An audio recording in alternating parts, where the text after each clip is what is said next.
नमस्कार दोस्तों, IT exam Guruji app में आपका फिर से स्वागत है। राजस्थान की हिस्ट्री पढ़ रहे थे और राजस्थान की हिस्ट्री में हम पढ़ रहे थे मेवाड़ एवं सिसोदिया राजवंश। इससे पहली वीडियो में हमने गुहिलों के बारे में शुरुआत की थी, जहां पर हमने पढ़ा था कि उनका जो संस्थापक था वो कौन था, गुहिलादित्य था। 567-68 ईस्वी याद रखनी थी। उसके गुहिलादित्य के पिता का नाम शिलादित्य था, माता का नाम पुष्पावती था। उसके बाद हमने एक खतरनाक, बहुत ही खतरनाक शासक कालभोज को पढ़ा। कालभोज उपाधि थी उसकी, असली नाम क्या था, बापा रावल था। ठीक है, बापा रावल बहुत ही महान शक्तिशाली शासक था, मध्य एशिया तक उसका भय था। ठीक है, उसके बारे में हमने पढ़ा था कि उसके पिता का नाम नागादित्य था। कई जगह नागार्जुन मिलता है, लेकिन नागादित्य याद रखना है।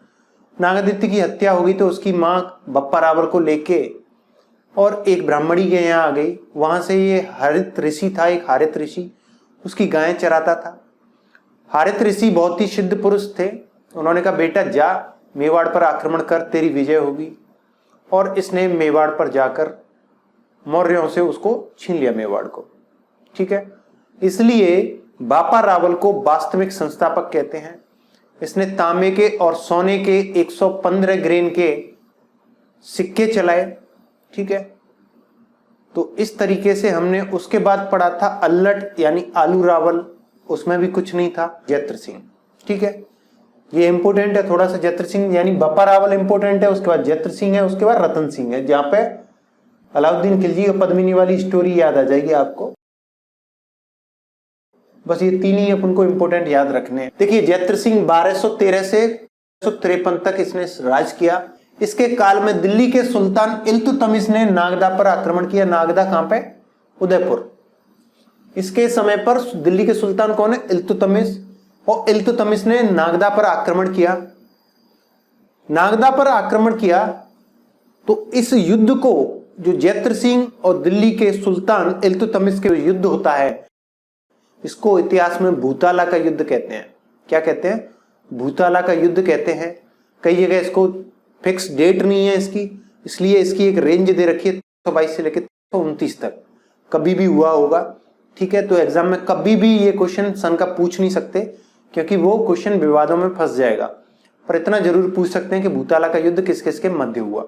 ठीक है, तो अपन को याद रखना है, जैत्र सिंह मेवाड़ के जैत्र सिंह, गुहिल वंश के मेवाड़ के जैत्र सिंह रावल, और इल्तुतमिश दिल्ली के सुल्तान इल्तुतमिश के मध्य हुआ। ठीक है, इसके काल में दिल्ली के सुल्तान इल्तुतमिश ने नागदा पर आक्रमण किया। जयसिंह सूरी के हम्बीर मदमर्दन, यहां से आपके दो क्वेश्चन बनते हैं। एक तो जो आगे इसमें आएगा वो, एक क्वेश्चन सिंपल ये बनता है कि हम्बीर मदमर्दन किसने लिखी, तो आपको ये याद रखना है जयसिंह सूरी ने लिखी। किसने लिखी, जयसिंह सूरी ने। ये क्वेश्चन पूछा जा चुका है। तो ये हम कह रहे हैं जयसिंह सूरी के हम्बीर मदमर्दन के अनुसार जैत्र सिंह ने इल्तुतमिश को परास्त किया। यानी जो भूताला का युद्ध हुआ उसमें विजयी कौन हुआ, हमारा जैत्र सिंह हुआ, इल्तुतमिश परास्त हो गया। ठीक है, इस युद्ध को भूताला का युद्ध कहते हैं। क्या कहते हैं, भूताला का युद्ध कहते हैं। सॉरी, ये 1222 से 1229। ठीक है, युद्ध से क्षति के कारण जैत्र सिंह, अब ये युद्ध हुआ तो इससे नागदा को बहुत क्षति पहुंची। राजधानी क्या थी गुहिलों की उस समय, नागदा, उदयपुर, तो उससे क्षति बहुत पहुंची। तो इसने क्या किया, फिर अपनी जो राजधानी थी वो चित्तौड़गढ़ शिफ्ट कर दी। कहां कर दी, चित्तौड़गढ़ शिफ्ट कर दी, क्योंकि चित्तौड़गढ़ सुरक्षित था। ठीक है, तो ये क्वेश्चन पूछ सकते हैं कि किस गुहिल वंश के शासक ने जो राजधानी थी गुहिलों की वो नागदा से चित्तौड़गढ़ शिफ्ट की, स्थानांतरित की, तो अपन बताएंगे जैत्र सिंह। ठीक है सर। डॉक्टर दशरथ शर्मा, ये वही डॉक्टर दशरथ शर्मा है जो इंग्लिश में पुस्तक लिखते हैं। अगर कहीं क्वेश्चन आ जाए किसी इंग्लिश पुस्तक का, देखो द इक्विटीज ऑफ राजस्थान है, यानी कर्नल जेम्स टॉड की, जॉर्ज अब्राहम गियरसन की, है ना, इन 2-3 लोगों की पुस्तकों को छोड़कर अगर इंग्लिश के लेखक हैं तो वो कौन है, डॉक्टर दशरथ शर्मा है। तो आप आसानी से पता लगा सकते हो। ऑप्शन में इनको इंग्लिश बुक दे रखी है, 4 हिंदी के वो दे रखे हैं, कौन, लेखक, तो डॉक्टर दशरथ शर्मा उसमें सही आंसर होगा। ये मैंने आपको डॉक्टर दशरथ शर्मा की सारी कृतियों के बारे में मैंने आपको राजस्थान के आर्ट एंड कल्चर में पढ़ाया है, जो कि ज्योग्राफी के बाद है। डॉक्टर दशरथ शर्मा ने इसके काल को मेवाड़ की नवशक्ति संचार का समय बताया है। यानी मेवाड़ में नई शक्ति का संचार हुआ इसके समय में, जयत्र सिंह के समय में। ठीक है सर। तो डॉक्टर दशरथ शर्मा ने इसके काल को मेवाड़ के नवशक्ति संचार का समय माना है। डॉक्टर ओझा ने, गौरीशंकर हीराचंद ओझा ने, यानी डॉक्टर ओझा ने जयत्र सिंह की प्रशंसा में लिखा है कि दिल्ली के गुलाम सुल्तानों के समय, गुलाम वंश था, दिल्ली के गुलाम सुल्तानों के समय मेवाड़ का सबसे शक्तिशाली और बलवान शासक कौन था? जयत्र सिंह था, जिसकी प्रशंसा उसके विरोधी भी करते थे, जिसकी शक्ति पराक्रम की प्रशंसा उसके दुश्मन भी करते थे। ऐसा किसने लिखा है? डॉक्टर ओझा ने लिखा है। और इसके बाद हमने जयत्र सिंह पढ़ लिया, बस इतना ही पढ़ना है जयत्र सिंह में। ठीक है। जयत्र सिंह के बाद कौन आएगा? तेज सिंह आएगा। फिर आएगा रतन सिंह, जिसका पद्मिनी और अलाउद्दीन वाली स्टोरी, और अलाउद्दीन इनका वंश खत्म कर देगा, गोहिल वंश को। फिर इनका जो दूसरा बेटा था, जो मैंने आपको बताया, रण सिंह, करण सिंह था। कौन कौन था? रण सिंह था, या उसी का नाम था करण सिंह। उसके दो पुत्र थे, छेम सिंह और राहब। छेम सिंह गोहिल वंश, राहब सिसोदिया शाखा, सिसोदा गांव में जाके बस गया। तो जब अलाउद्दीन इस वंश को खत्म कर देगा गोहिलों के, तो फिर कौन वंश करेगा मेवाड़ पर? वो सिसोदिया, दूसरा भाई। ठीक है। और ये पुत्र किसका है? जयत्र सिंह का है। ठीक है। तो तेज सिंह 1253 से 1273, रावल तेज सिंह ने परम भट्टारक महाराजाधिराज परमेश्वर की उपाधि धारण की। परमेश्वर मीन्स भगवान, महाराजाधिराज मीन्स सभी राजाओं का, महाराजाओं का महाराजाधिराज, सबका बाप। परम भट्टारक, ये क्वेश्चन आरपीएससी आरएसएमएसएस भी दोनों पूछ चुकी हैं, तो ये आपको याद रखना है। सीधा क्वेश्चन आएगा आपसे कि मेवाड़ के किस शासक ने परम भट्टारक महाराजाधिराज परमेश्वर की उपाधि धारण की थी? तो आपको बताना तेज सिंह। ठीक है सर, तेज सिंह। इसके समय दिल्ली के गयासुद्दीन बलबन ने आक्रमण किया था, और गयासुद्दीन जो बलबन था वो हार के चला गया था, यानी परास्त होकर चला गया। इसके काल में श्रावक प्रतिक्रमण सूत्रचूर्णी, श्रावक प्रतिक्रमण सूत्रचूर्णी नामक ग्रंथ लिखा गया। यह भी पूछा जा चुका है। तो आपको अगर हम बात करें तेज सिंह की, तो रावल तेज सिंह के एक तो ये उपाधियां याद रखनी है आपको, और इसके समय गयासुद्दीन बलबन ने और जयत्र सिंह के समय पे इल्तुतमिश ने, दिल्ली के सुल्तान ने आक्रमण किया था। और इसमें अपन को ये श्रावक प्रतिक्रमण सूत्रचूर्णी नामक ग्रंथ याद रखना है, क्योंकि ये किसके काल में लिखा गया था, ये क्वेश्चन पूछा जा चुका है। ठीक है। उसके बाद आता है थोड़े समय के लिए समर सिंह, जिसके बारे में अपन को थोड़ा सा ही वृतांत मिलता है। समर सिंह 1273 से 1302। अब देखो, ये 1302 की कहानी बताऊंगा अभी आपको। इसने गुजरात को तुर्कों से मुक्त कराया था। तुर्कों ने पूरा गुजरात घेर रखा था, इसने उसको गुजरात को मुक्त कराया था। एक तो ये बात है। इसके दो पुत्र थे। कितने पुत्र थे इसके? दो पुत्र थे। एक का नाम तो था कुंभकर्ण। क्या नाम था? कुंभकर्ण। एक का नाम था रतन सिंह। तो आगे चलकर मेवाड़ का जो शासक बनता है वो बनता है रतन सिंह। और जो कुंभकर्ण है ये कहां चला जाएगा? ये कुंभकर्ण चला जाएगा नेपाल प्रांत में। कहां चला जाएगा? नेपाल में। और नेपाल में ये राजवंश की स्थापना करता है। ठीक है। कौन सा नेपाल? यही अपना पड़ोसी देश नेपाल। ठीक है। अब ये रतन सिंह आ गया। तो रतन सिंह देखिए, ये समर सिंह 1273 से 1302 है। तो रतन सिंह कई पुस्तकों में मिलता है 1301 से 1302, या फिर मिलेगा 1301 से 1303, यानी 1 साल राज किया, 2 साल राज किया, या फिर 1302 से 1303। ठीक है। तो इसमें कंफ्यूज नहीं होना है, सन नहीं पूछेगा आपसे।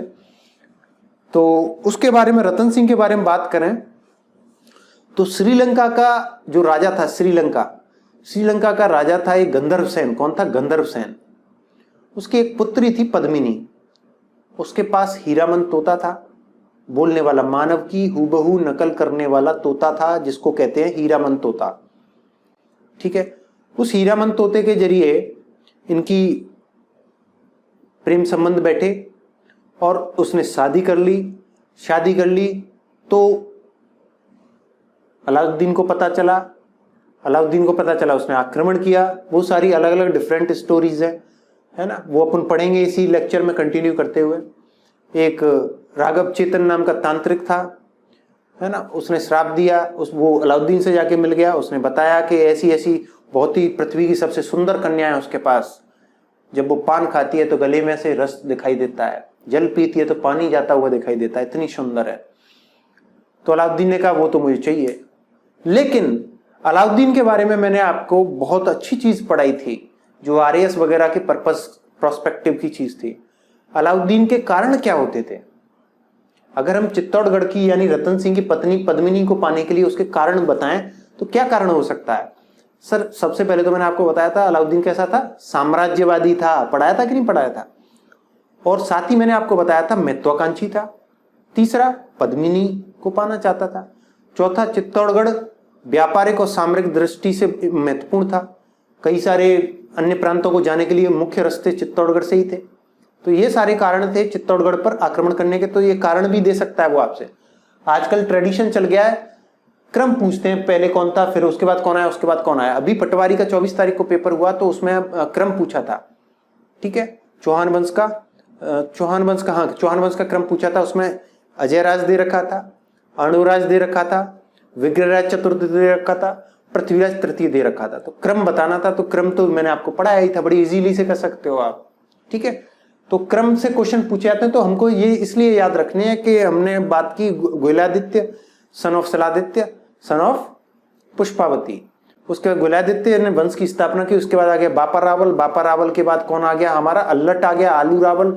अल्लट के बाद आ गया हमारा जयत्र सिंह। जयत्र सिंह के बाद आ गया हमारा तेज सिंह। तेज सिंह के बाद आ गया हमारा समर सिंह। समर सिंह के 2 पुत्र हैं, एक कुंभकर्ण नेपाल चला गया, बचा रतन सिंह। वो अंतिम राजा है गोयलों का, जिसको अलाउद्दीन खिलजी नष्ट कर देगा। इसी के साथ गोयल वंश समाप्त हो जाएगा। तो अब हमने ये रतन सिंह पढ़ना है। करण सिंह से हमें कोई मतलब नहीं है कि वो मेवाड़ में है ही नहीं, तो हम क्यों पढ़ेंगे। तो रतन सिंह की भी छोटी सी वो पद्मिनी वाली स्टोरी है। लेकिन रतन सिंह में से क्वेश्चन के पूछे जाएंगे। पहला तो आज ही याद कर लो, बात के लिए नहीं छोड़ो। पहला है कि पद्मावत किसने लिखी? तो मलिक मोहम्मद जायसी ने लिखी। और दूसरा है युद्ध कब हुआ, यस्साका कब हुआ, ठीक है। तो ये सारी चीजें हम रतन सिंह वाले में पढ़ लेंगे और उसके बाद इस गोयल वंश को समाप्त कर देंगे, सिसोनियों पर चले जाएंगे। फटाफट से इसको पॉज करके लिख लो और ये लेक्चर कंटिन्यू है, ठीक है। इसमें रतन सिंह को आज खत्म करके तब जाएंगे अपन, ठीक है।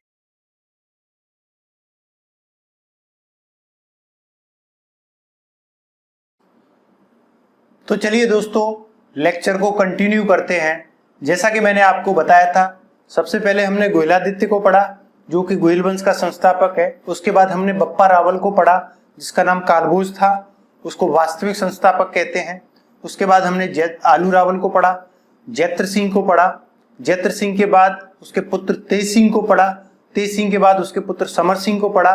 समर सिंह के 2 पुत्र थे, करण सिंह और एक रावल रतन सिंह। करण सिंह चला गया नेपाल और रावल रतन सिंह मेवाड़ का शासक बन जाता है, जो कि अंतिम शासक है गोयलों में। उसके बाद सिसोदिया आ जाएंगे, ठीक है। ये क्रम ऐसे ही याद रहना चाहिए जैसे मैंने आपको बताया है, ठीक है। इसको लिख लेना भले। रावल रतन सिंह 1302 से 1303, इसको भी याद रखना क्योंकि यही मेरे हिसाब से ऑथेंटिक है। 1 साल ही राज किया था इसने, 1302 से 1303, ठीक है। अगर पद्मिनी वाली लव स्टोरी को कंटिन्यू करें तो कहा जाता है कि ये पद्मिनी के वर्णन को, जो पद्मिनी के पास हीरामन तोता था वो श्रीलंका से उड़ के मेवाड़ में आ गया, तो वो बोलता था मानव की तरह।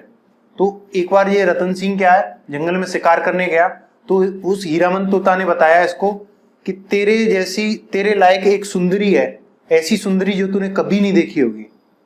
जब वो पानी पीती है तो उसके कंठ में से पानी भी जाता हुआ दिखाई देता है। उसकी प्रशंसा सुन के इतना दीवाना हो गया और श्रीलंका चला गया।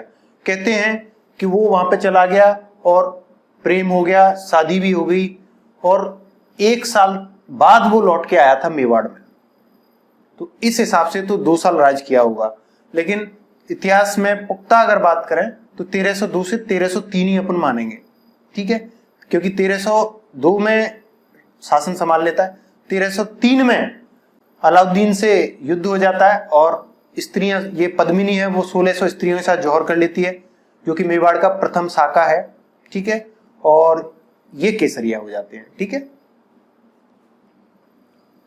इसके समय की प्रमुख घटना पूछे अगर आपसे, वो एग्जाम में पूछे कि मेवाड़ के रावल रतन सिंह के समय की प्रमुख घटना थी, तो प्रमुख घटना तो भैया यही थी, अलाउद्दीन खिलजी मेवाड़ का प्रथम साका, 1600 स्त्रियां और लाखों सैनिक मरे थे। ठीक है, तो इसके समय की प्रमुख घटना मेवाड़ पर अलाउद्दीन का आक्रमण और अलाउद्दीन खिलजी की महाविजय। विजय नहीं, इसको महाविजय कहते हैं, क्योंकि कोई कहता है 8 महीने पड़ाव डाला, कोई कहता है 9 महीने पड़ाव डाला, यानी उसने हार नहीं मानी थी। ठीक है, कारण क्या थे, युद्ध क्यों आक्रमण किया अलाउद्दीन ने? अगर हम इस लव स्टोरी को साइड में हटा दें तो हमारे पास, हम चौहान वंश में पढ़ चुके हैं, रणथंभौर में भी बताया था मैंने आपको, अलाउद्दीन क्या था, महत्वाकांक्षी था। महत्वाकांक्षी मतलब एम्बिशियस था और साम्राज्यवादी था, यानी साम्राज्य का विस्तार करने वाला था, व्यक्तित्व था उसका। ठीक है, यानी वो अपने आप को बहुत बड़ा साम्राज्य का स्वामी बनाना चाहता था। दूसरा, जो चित्तौड़गढ़ था उसका व्यापारिक और सामरिक महत्व भी था। ठीक है, तीसरा पद्मिनी को कारण मान लो। ठीक है, पद्मिनी को हासिल करना तीसरा कारण। ये 3 कारण है, सही। ठीक है, पद्मावत पुस्तक किसने लिखी? तो ये मैंने आपको थोड़ी देर पहले भी बताया था, मलिक मोहम्मद जायसी के द्वारा 1540 में पद्मावत लिखी गई थी। तो ये प्रश्न आपको विशेष कर याद रखना है। ठीक है, अब देखिए चित्तौड़गढ़ का युद्ध 1303 ईस्वी में होगा, क्योंकि 1302 से 1303 तक ही राज किया इसने, 1 साल। 1303 में फिर चित्तौड़गढ़ का युद्ध होता है। तो पहले तो इस रतन सिंह को बंदी बना लिया जाता है। ठीक है, बंदी बना लिया जाता है। तो गोरा, बादल नाम के 2 और 1 पद्मिनी, तीनों जाते हैं टोलियों में बैठ के, है ना, उसको बेवकूफ बना देते हैं कि चल मैं तुझे अपनी सुंदरता दिखाती हूं, मैं आ रही हूं पालकियों में बैठ के। तो तब उसने रतन सिंह को छुड़ाया था, गोरा, बादल और पद्मिनी, और सेना में जो डोलियों में जो सैनिक बैठे थे उन्होंने। ठीक है, तो सिंपल है, वो लव स्टोरी क्या है सबको पता होगी, है ना, पिक्चर सबने देखी है। ठीक है, तो चित्तौड़गढ़ का युद्ध 1303 में हुआ। किस किस के बीच हुआ ये भी पूछ सकता है वो आपको, तो आपको याद रखना है, अलाउद्दीन खिलजी और रावल रतन सिंह के मध्य हुआ 1303 में। इसमें रतन सिंह को पहले बंदी बना लिया गया। छुड़ाया कैसे रतन सिंह को? गोरा, बादल और पद्मिनी ने अपनी बुद्धि से। ठीक है, अंत में पद्मिनी ने 1600 स्त्रियों के साथ क्या किया था? जौहर किया था। लाखों लोगों ने फिर केसरिया किया था, और केसरिया कर लेंगे तो वो वंश ही समाप्त हो जाएगा पूरा। ठीक है, उसके बाद इस किले का नाम खिज्र खां नहीं, उसके बाद ये जो किला है इसको खिर्ज खां को सौंप दिया गया। इसका नाम खिरजाबाद रखा गया। क्या रखा गया? खिरजाबाद रखा गया। चित्तौड़गढ़ की तलहटी में आज भी एक मकबरा बना हुआ है 1310 ईस्वी का। कब का बना हुआ? 1310 ईस्वी का। उस मकबरे पर लिखा है कि अलाउद्दीन खिलजी उस समय का कौन था? सूरज था, सन, और ईश्वर की छाया था वो। ठीक है, संसार का रक्षक था वो। ऐसी चीजें हमें चित्तौड़गढ़ की तलहटी में 1310 ईस्वी में फारसी लेख लिखा हुआ मिलता है, उससे हमें पता चलता है। ठीक है, 1310 ईस्वी के फारसी लेख में अलाउद्दीन को उस समय का सूर्य, ईश्वर की छाया, संसार का रक्षक बताया गया है। पद्मिनी की बात करें तो सिंगल द्वीप यानी श्रीलंका, श्रीलंका का प्राचीन नाम था सिंगल द्वीप। श्रीलंका के राजा गंधर्व सेन की पुत्री थी। और मेवाड़ का पहला साका कब हुआ ये आपको विशेषकर याद रखना है। अगस्त 1303, बहुत ही सिंपल है। 1302 से 1303 तक ही राज किया रतन सिंह ने, तो हमें याद रहेगा अगस्त 1303 में चित्तौड़गढ़ का प्रथम यानी मेवाड़ का प्रथम साका हुआ था। 1600 स्त्रियां ने जौहर किया था पद्मिनी के साथ। ठीक है, चित्तौड़ साके का प्रत्यक्ष गवाह ये पूछा जा सकता है। चित्तौड़गढ़ साके का जो प्रत्यक्ष गवाह था वो कौन था? अमीर खुसरो था। अमीर खुसरो मैंने आपको उसमें भी बताया था, किसमें? रणथंभौर पढ़ाया था जब मैंने। ये इतिहासकार था, साथ में ही चलता था ये हमेशा। ठीक है, तो अमीर खुसरो ने इसका प्रत्यक्ष गवाह था, प्रत्यक्ष दृष्टा था, यानी आंखों से देखा हुआ था उसके से। अन्य ग्रंथों की बात करें पद्मावत की तरह, पद्मावत किसने लिखा? मलिक मोहम्मद जायसी 1540। ऐसे और कौन कौन से ग्रंथ हैं जिससे हमें पद्मावत की स्टोरी पता चलती, पद्मिनी की स्टोरी पता चलती है? एक्चुअली पद्मावत नहीं, पद्मिनी की स्टोरी पता चलती है। क्वेश्चन पद्मिनी पद्मावत में आपको कंफ्यूज कर सकता है, मैं मॉक टेस्ट में दूंगा, आ चुका है। ठीक है, आरपीएससी की तरफ से। अन्य ग्रंथ की बात करें, TEF तारीख फरिश्ता, A&A एनल्स एंड एंटिक्विटीज किसने लिखी? कर्नल टॉड ने। सीता चरित और पद्मिनी वर्णन। ठीक है, बाद में ये किला खिर्ज खां से लेके किसको दे दिया गया? ये दे गया सोनगरा चौहान मालदेव को। किसको दे दिया गया? सोनगरा चौहान मालदेव को दे दिया गया, जो कौन था? कानड़दे का भाई था, जो मैंने आपको जालौर में पढ़ाया था। ठीक है, 1326 ईस्वी में यानी 1303 में तो खिर्ज खां के पास आ गया। 1303 में। 23 साल बाद की बात कर रहे हैं। 23 साल बाद क्या होता है, सिसोदिया राणा हम्बीर ने किले पर कब्जा कर लिया। किसने? जो सिसोदा गांव में चले गए थे। क्यों? गोहिल तो समाप्त हो गए, है ना। जो राहब था उसकी शाखा जो सिसोदा गांव में जाके सिसोदिया बन गई थी, वहां से उठ के आता है कौन? राणा हम्बीर। कौन आता है? राणा हम्बीर। राणा हम्बीर ने किले पर कब्जा कर लिया। 1326 की बात कर रहे हैं। और सिसोदियों का मेवाड़ पर पताका फहराया। और फिर आगे इसी का वंश चलेगा। किसका? सिसोदिया वंश चलेगा मेवाड़ पर। तो इसी के साथ अगले वीडियो में अपन इसको राणा हम्बीर को कंटिन्यू करके और फिर राणा यानी सिसोदा वंश को, सिसोदिया वंश को कंटिन्यू करेंगे। और एक बार फिर से याद करो मेरे साथ। सबसे पहले गोहिलादित्य जो कि संस्थापक था इस वंश का। फिर उसके बाद आता है बापा रावल यानी कालभोज। कालभोज के बाद हमने आलू रावल पढ़ा। आलू रावल के बाद कौन पढ़ा हमने? जत्र सिंह पढ़ा। जत्र सिंह के बाद उसका पुत्र तेज सिंह पढ़ा। तेज सिंह के बाद उसका पुत्र समर सिंह पढ़ा। समर सिंह के बाद उसके दो पुत्र थे, करण सिंह जो नेपाल चला गया, रतन सिंह जो मेवाड़ का अंतिम शासक था इनमें, इस शाखा में, इस वंश में, ठीक है, जो कि 1300 अगस्त 1303 में चित्तौड़गढ़ का जो युद्ध का समाप्ति होती है, अलाउद्दीन इस वंश को खत्म कर देता है। इसी के साथ ये खत्म हो जाता है और राणा हम्बीर को कंटिन्यू करेंगे, यानी सिसोदिया वंश को कल से कंटिन्यू करेंगे। तो इसको नोट कर लीजिए, साथ की साथ याद करते जाओगे, बहुत फायदे में रहोगे। ठीक है, फिर मिलता हूं आपसे नई वीडियो में, तब तक के लिए study hard, best of luck.